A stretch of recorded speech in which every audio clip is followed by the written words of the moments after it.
Hai, Assalamualaikum dan selamat sejahtera. Baiklah, kali ini kita akan masuk kepada tajuk akaun perdagangan. Contoh 1, muka surat 226. Jadi pada kali ini, kita akan ulang kembali akaun perdagangan dan kita akan teruskan dengan akaun untung rugi. Walau bagaimanapun, sukalah untuk saya ingatkan pelajar bahawa akaun perdagangan dia ada dua bentuk, iaitu bentuk T dan juga bentuk penyata. Jadi kita revise kembali bagi pelajar yang masih ingat-ingat lupa, soalan ini sebenarnya adalah tajuk yang boleh dikatakan wajib keluar dalam SPM. Okay, soalan yang wajib dikeluarkan dalam SPM yang membawa markah kepada 20 hingga 25 markah. Jadi kalau awak tak kuat tajuk ni, memang boleh katakan akan gagal lah. Akan gagal. Kalau kamu tak kuat tajuk ni, kamu boleh dikatakan akan gagal. So ini adalah format akaun perdagangan dalam bentuk T. Jadi kalau kamu lihat pada format ini, di atas ni adalah nama perniagaan diikuti dengan tajuk dia, akaun perdagangan bagi tahun berakhir. So ruang ini adalah ruang untuk tarikh. Akan dibekalkan dalam soalan peperiksaan. Dia akan beritahulah berapa tarikhnya yang akan kamu tulis. Kemudian kita ada bahagian ini iaitu inventory awal, belian, semua butiran di sebelah debit ini adalah urusan berkaitan dengan barang. Barang-barang yang kita nak jual. Semua berkaitan dengan barang-barang yang kita nak jual. Manakala di sebelah kredit adalah urusan jualan. Maknanya di sebelah kredit ni semua berkaitan dengan duit yang kita akan dapat. Di sebelah debit adalah semua berkaitan dengan duit yang kita akan keluarkan semasa kita membeli barang-barang yang kita nak jual tersebut. Sebab itulah kalau kamu lihat di sebelah kredit dia ada jualan. Kita dah jual barang, tiba-tiba dah dapat duit ni, lepas tu ada orang pulangkan barang sebab dia kata barang tu rosak dan sebagainya. Jadi kita akan dapatlah jualan bersih. Jadi jualan bersih ni kita kena kira. Sampai setakat ini saja kita kira jualan bersih. Kemudian berada di sebelah debit pula, kita ada senarai barang-barang, senarai harga-harga barang yang kita beli. Barang-barang ni kita akan jual kemudian.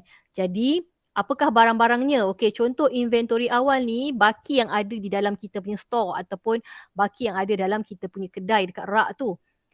Yang belian ni pula, okey, disebabkan Maggi tu contohnya kita ada 10 bungkus Maggi. Okey, daripada bulan lepas nak bawa ke bulan ni ada baki 10 bungkus Maggi. Kemudian kita nak jual. Bila nak jual, Maggi tu tak cukup.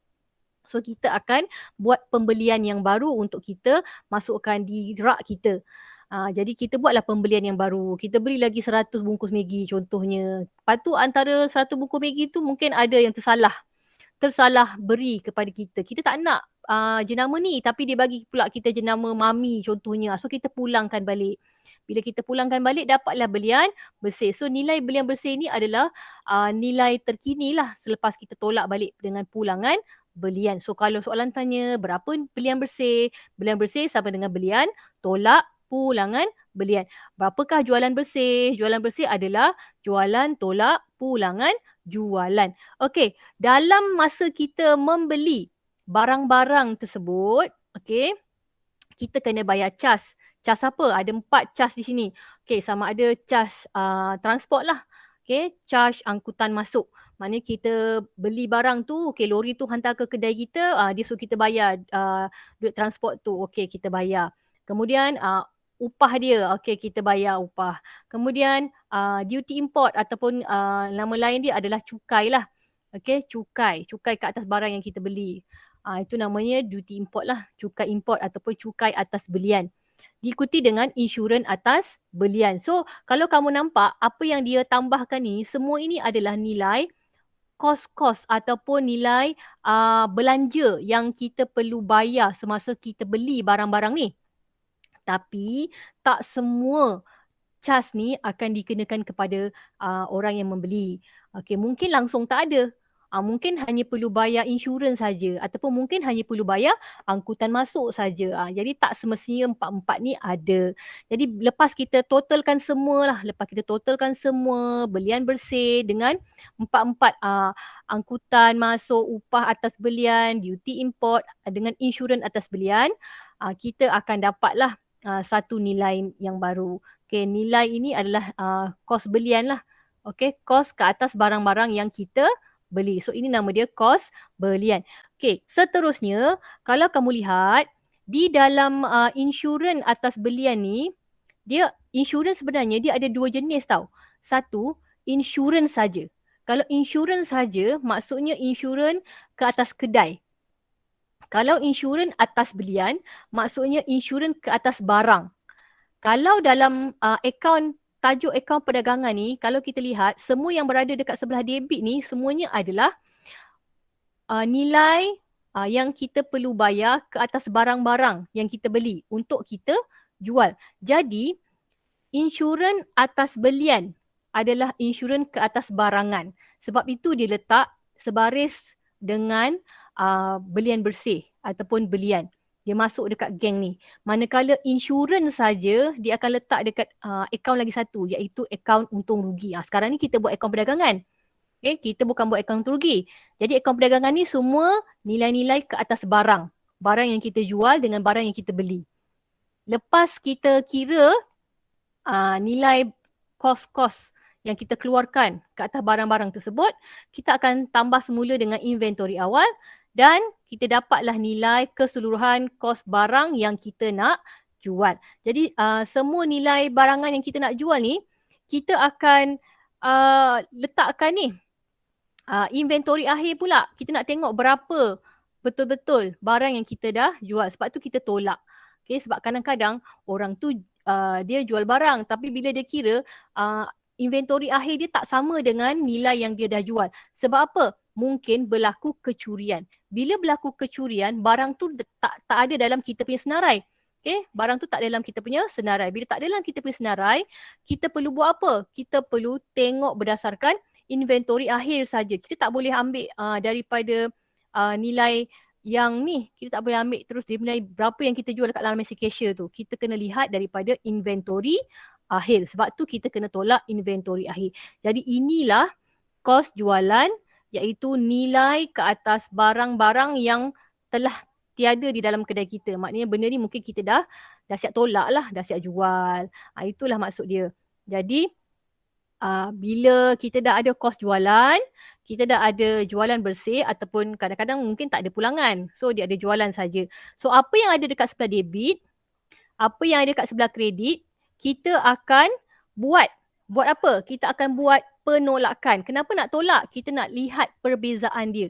Kalau kita jual 1,000 tapi kos jualan kita 800, maknanya kita akan mengalami keuntungan RM200. Jadi nilai yang dekat bawah ni, dia akan letak nilai RM1,000 berdasarkan apa? Berdasarkan nilai yang lebih tinggi. Antara 800 dengan antara 1,000. Macam kita buat ledger. Okay, akaun yang ledger yang kita buat tu, kita akan kira. Yang tak cukup tu biasanya kita jadikan baki. Tapi ini kita jadikan untung kasar. Inilah cara dia buat. Okay, ini adalah bentuk T.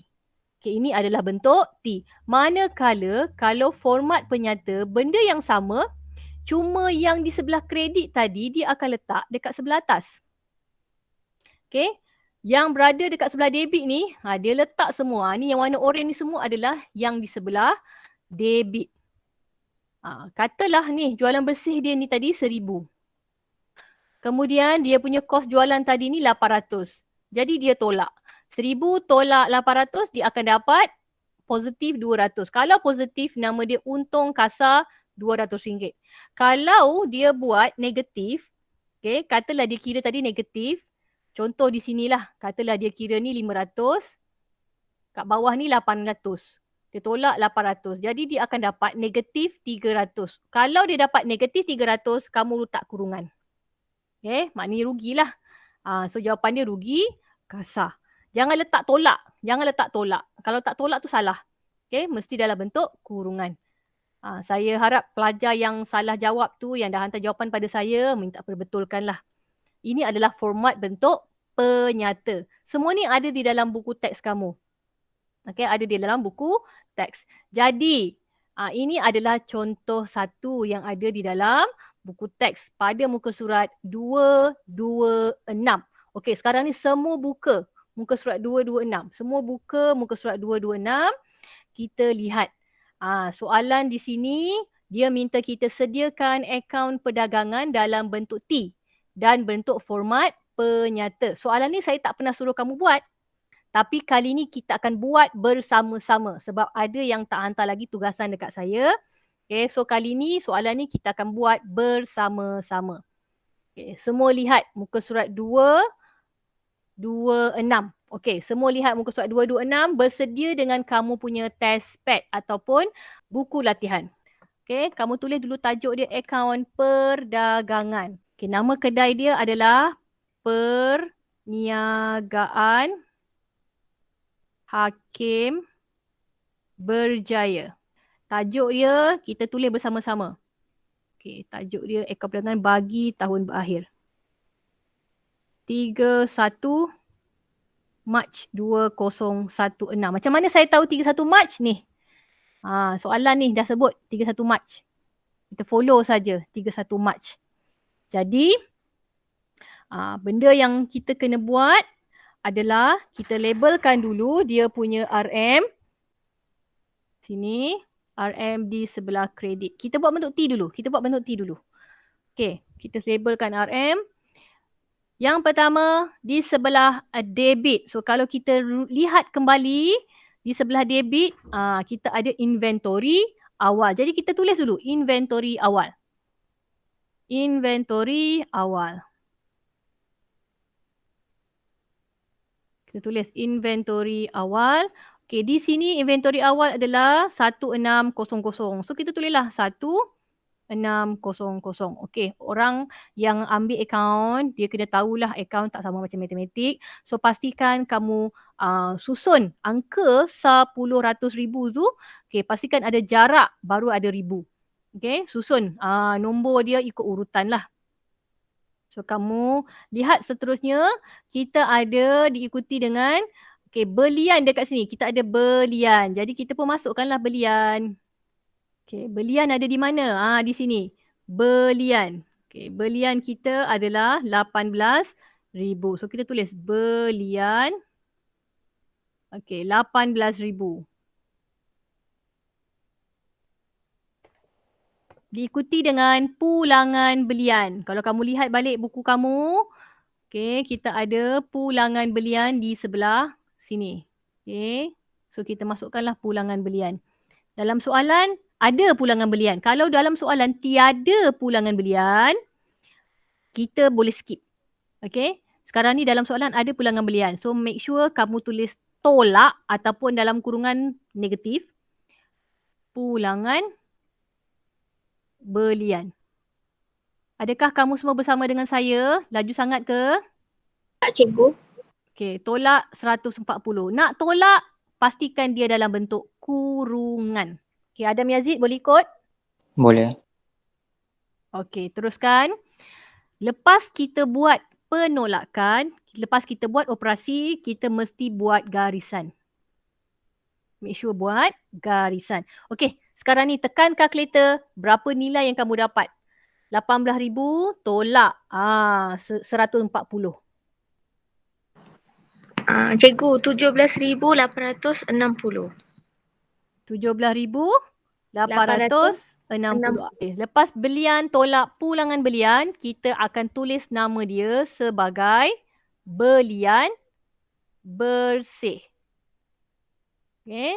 Lihat balik. Ni format dia. Dapat apa? Belian tolak pulangan belian, dapat belian bersih. Lepas tu kita diikuti dengan adoi ataupun audi. Okay, adoi ataupun audi. Tetapi adoi dengan audi tak semuanya wajib ada. Okay, kita lihat adoi tu adalah angkutan masuk. Okay, kita dah jumpa satu kat sini. Angkutan masuk. You ada tak you? Upah. Tak ada. angkutan masuk. Duty. Okay, duty tak ada. Insurans. Hanya ada insurans ini saja. Tapi insurans ni dia bukannya akaun perdagangan punya. Ini adalah akaun untung rugi. Jadi kita tak perlu masukkan. So sekarang ni apa yang kamu perlu buat? Tambah angkutan masuk saja. Okay, tulis tambah angkutan masuk. So kamu tambahkan angkutan masuk kamu di sini adalah 120. So tulis 120. Okay, tekan kalkulator. Berapalah kamu dapat untuk 120 ni? Lepas kamu tambah. Kamu dapat berapa? Faiz, dapat berapa Faiz? 17,980. Okay, 17,980. Okay. Adakah saya susun di tempat yang betul? Perlu letak di bawah 120 ataupun perlu letak dekat kanan sekali? Kita tengok. Betul tak saya susun? Ya, betul. Saya susun di sebelah kanan. So kita susun di sebelah kanan. Nama dia kita boleh tulis kos belian ataupun nak biarkan kosong pun tak apa. Dan kita akan teruskan dengan tambahkan inventory awal. So kita buat garisan dulu. Kita tekan kalkulator, tambahkan 2 ni. Okey, Hanan.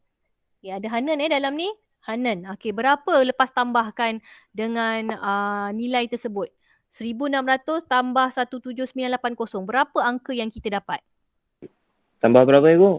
2 ni. 1,006 tambah dengan 17980. Kita terus tambah aja 2 angka yang kat belakang ni. 19,580.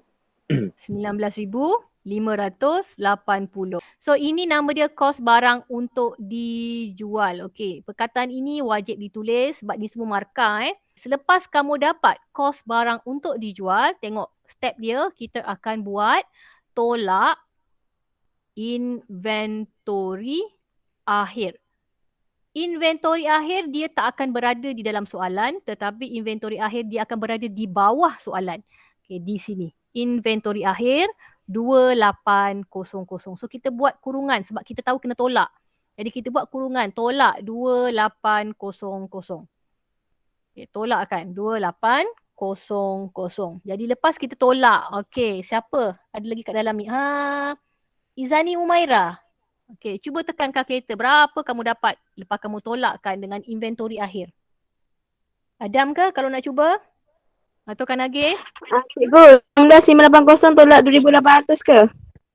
Ya, 19,580 tolak 2800. Berapa kamu dapat? 16,780. 16,780. Dia susun saja ikut step ni. Okey, selepas kamu tolakkan dengan inventory akhir, nama dia adalah kos jualan. Okey, nama dia adalah kos jualan. Okey, cukup sampai sini. Inilah dia, kos jualan. Cukup sampai sini. Okey, dah siap? Kita akan pergi ke jualan, iaitu apa yang ada dekat sebelah kredit. Okey, kita dah buat sampai kos jualan ni. Okay, sampai sini kita dah buat. Sekarang ni kita akan pergi sebelah kredit pula. Okay, kita teruskan dengan jualan. So, tulis siap-siap. Jualan nama dia. Okay, berapakah nilai jualan kita? Nilai jualan kita dalam soalan ni adalah 2800. So, kita masukkan 2800. Diikuti dengan tolak. Kalau ada pulangan jualan, baru kita tolak. Okey, dalam soalan ni ada pulangan jualan. Kalau tak ada, tak payah tulislah pulangan jualan tu. Okey, tolak pulangan jualan 190. So, kita tulis pulangan jualan tolak dalam kurungan 190. Okey, Tam. Tekankan kita, Tam. Berapa nilai yang kamu dapat? Okey, jangan lupa buat garisan dulu. Okay, 27810. Mic tak boleh on Tam? 27810. Okay, tak apa. Type pun tak apa. Saya terima. Okay, ini nama dia jualan bersih. So, lepas kita tolak pulangan, nama dia adalah jualan bersih. Okay, lepas kita tolak, kita lihat antara debit dengan kredit, jualan dengan jualan bersih, mana lebih tinggi. Okay, kalau kita tengok, kita ada garisan jumlah ni, kita tulis siap-siap dulu. Okay, ini dah siap lah ni. Ini kita simpan dulu. Kita besarkan yang ni. Okay, antara debit dengan kredit. Yang kredit lah yang lebih tinggi. So, kita akan tulis 27810. 27810. Okay. Adam Yazid boleh ikut tak setakat ni? Boleh. Kita dah nampak dah. Sebelah kredit 27810. Kita dah tulis dekat bawah. Yang ni pun lebih tingginya, kita akan tulis kat bawah. Okay, sekarang ni berapakah nilai yang tak cukup? So, nilai yang tak cukup ni dia akan berada dekat sebelah debit. Bila dia ada dekat sebelah debit, nama dia adalah untung kasa. Kalau yang tak cukup dekat sebelah kredit, nama dia rugi. Rugi kasa. Okay. So, sekarang ni kita dah nampaklah dia punya nilai. Okay, ada siapa-siapa yang dah tekan kalkulator? Berapa dapat untuk ni, Kak Nagis? Berapa? 11,030. 11,030. Betul? Macam ni? Betul.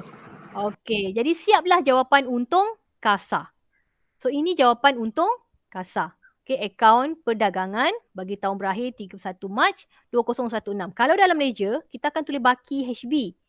Tapi di dalam soalan akaun perdagangan, kita akan jadikan dia sebagai untung kasa kalau nilai dia tak cukup di sebelah debit. Kalau nilai tak cukup dekat sebelah kredit, dia akan jadi rugi kasa. Okay, so harap pelajar fahamlah dari segi ni. Okay, kita kembali lihat pula. Okay, format bentuk T kita dah nampak. Okay, sekarang ni bentuk penyata.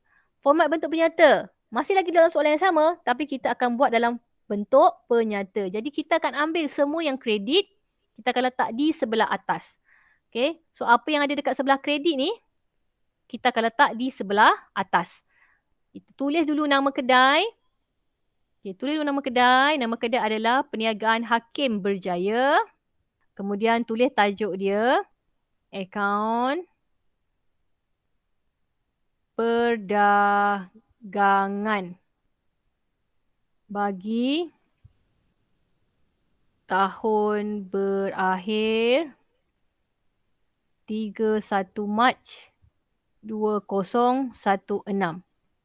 Okay, kemudian buat 3 garisan ke bawah, tulis butiran dia sebagai RM, siap-siap.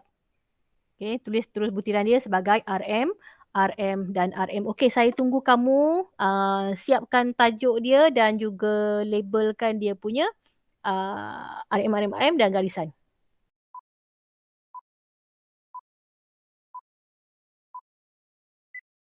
Kita lihat format dia tadi dan apa yang ada dekat dalam di sebelah kredit, kita akan letakkan di sebelah atas. Jadi, kita lihatlah semua yang ada dekat sebelah kredit ni, kita akan letakkan di sebelah atas. Kita susun dulu. Okay, selang sebaris bagi nampak kemas. So, kita akan tulis jualan, tolak, pulangan, jualan. Okay, jualan, tolak, pulangan jualan. So, nama dia adalah jualan bersih. Nama dia adalah jualan bersih. Okay, nilai dia tadi berapa? Kita salin je. Okay. 28,000 tolak 190. Kita akan susun dekat sebelah kanan sekali lah kalau kamu tengok pada buku teks kamu ni. Okay, dia susun dekat sebelah kanan. So, kita akan letak kat sebelah kanan. Nilai kita tadi 28,000. Kita akan tolakkan dengan 190. Buat garisan jumlah. Kalau saya laju sangat beritahu. Okay, jawapan dia tadi ni adalah 27810. Kita pun tulis 27810. Siaplah bahagian kredit telah diletakkan dulu di sebelah atas. Okay, semua bahagian kredit telah kita susun di sebelah atas. Setakat ni ada sebarang pertanyaan? Ada cikgu. Okey, tak ada Kalau ada, tolong roja cikgu dengan segera supaya kamu tak tercecer. Okey, kita akan teruskan semua yang ada di sebelah debit pula. Okey, suka saya ingatkan kita mesti tulis dulu tolak kos jualan. Okey, sebab angka yang kita nak cari inilah nilai dia. Bawah sekali ni kos jualan. Nilai ni yang kita nak cari. Sebab itu dia kena tulis. Selang 1-2 barisan boleh. Okey, kemudian kita tulis negatif ataupun tulis tolak kos jualan. So pastikan pelajar konsisten. Kalau kamu tulis tolak, T-O-L-A-K, kamu pastikan konsisten lah. Sama je lah. Kalau saya suka tulis dalam kurungan negatif je. Jadi daripada awal sampai akhir pun dalam kurungan negatif, dalam kurungan tambah. Lagi senang. Buat garisan. Buat garisan. Pakai pembaris ya, supaya lurus. Okey. Diikuti dengan semua nilai yang ada di sebelah debit kita akan letakkan. So, kita akan lihatlah semua nilai yang ada dekat sebelah debit ni daripada inventory awal sampailah kos jualan. Sampailah kos jualan. Okey, sampai kos jualan je. Kita akan tulis inventory awal. So, kita akan tulislah inventory awal. Nak selang sebaris boleh, tak nak selang pun tak apa. Okey, saya selanglah supaya nampak lebih kemas. Inventory awal. Kita akan letak di lorong yang kedua. Sebab kalau kita lihat pada soalan tadi yang kita buat dalam bentuk T, dia letak dekat lorong yang terakhir kan. Kita ada 2 lorong je ni. Kita ada 2 lorong di sini. So kita akan letak di lorong yang terakhir lah. Jadi di dalam bentuk penyata, dia akan duduk di lorong yang tengah-tengah, lorong yang kedua. So inventory awal kita adalah 1,600. Okay, 1,600. Diikuti dengan belian. Okay, belian tadi kita ada tolak pulangan belian. Belian tadi kita ada tolak pulangan belian. Kemudian kita akan dapat belian bersih. Jadi kita dapat belian bersih. Jadi kita pun isilah. Terus isi angka dia. Okey, belian tadi 18,000. Jadi kita tolak dulu dekat sebelah tepi. 18,000 tolak pulangan belian kita adalah 140. So kita dalam kurungan tolak 140. Buat garisan. Pastikan guna pembaris. Okey, nilai belian bersih. Nilai belian bersih kita akan dapatlah. Okey, tengok. Okay, di sini tadi belian bersih kita dapat 17860. Jadi kita salin saja. 17860. Kemudian kita ada adoi ataupun audi. Tetapi dalam soalan ni hanya ada angkutan masuk.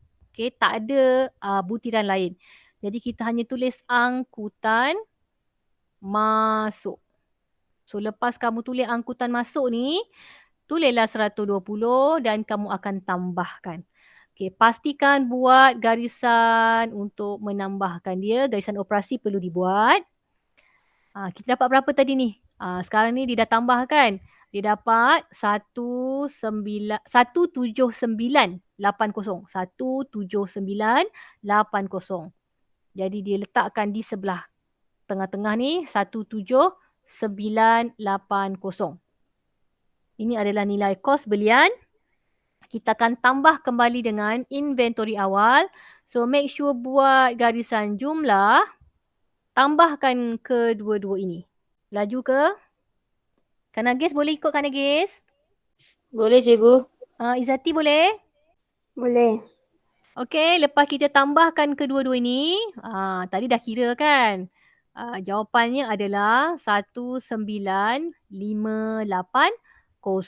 So kita pun ambil lah 19580. Tadi dah kira 19580 dan kita akan tolak dengan inventory akhir. Tolakkan dengan inventory akhir. Jadi kalau kamu lihat di sini, kita dah sampai ni inventory akhir ni, kita dah sampai sini. Kita pun tolaklah inventory akhir kita tadi ni pada soalan kita ada 2,800. Jadi kita pun terus masukkan saja dalam kurungan sebab dia tolak 2,800. So setakat ni kita dah buat inventory akhir. Tekan kalkulator, tolakkan 2 ni. 1678 Nama dia selepas tolak dengan inventory akhir, nama dia adalah kos jualan. Jadi inilah kos jualan yang kita cari. Tetapi kos jualan ni tak boleh letak di sini. Kita mesti pindahkan dia ke sebelah. 16780. Okay, kita mesti pindahkan dia. So kalau salah, kena padam. Pindahkan ke sebelah dahulu. Kenapa kena pindahkan ke sebelah? Sebab kalau dalam bentuk T tadi, kita akan ambil nilai yang lebih besar antara jualan bersih dengan kos jualan, kita akan tolak. Sama juga dalam keadaan kita buat bentuk penyata. So kita dah kira tadi yang ke atas ni, kita dah kira berapakah jualan. Sekarang ni kita dah kira berapakah kos jualan. Kita dah kira berapakah kos jualan. Kita akan ambil jualan tolak kos jualan. Jadi bila jualan nak tolak dengan kos jualan, kita tahu dia kena tolak. Okay. Kita mesti buat bentuk kurungan. Pastikan dia buat dalam bentuk kurungan. Kemudian buatlah garisan. Sebab kita nak buat operasi kan. Kita akan ambil 27810. Kita akan tolak 16780. 11030. Buat 2 garisan. Menandakan dah selesai. Ini nama dia positif kan? Kita tolak 27,810 tolak 16,780. Kita dapat positif 11030. So ini nama dia adalah untung kasa. Okay, ini nama dia untung kasa. Dah siap dah. Siaplah kita punya bentuk penyata. Next. Kita dah siap dah ni. Bentuk T dan bentuk penyata. Sebenarnya di dalam buku teks, muka surat 226, dah ada dah jawapan bentuk T dan juga jawapan bentuk penyata pada muka surat 227.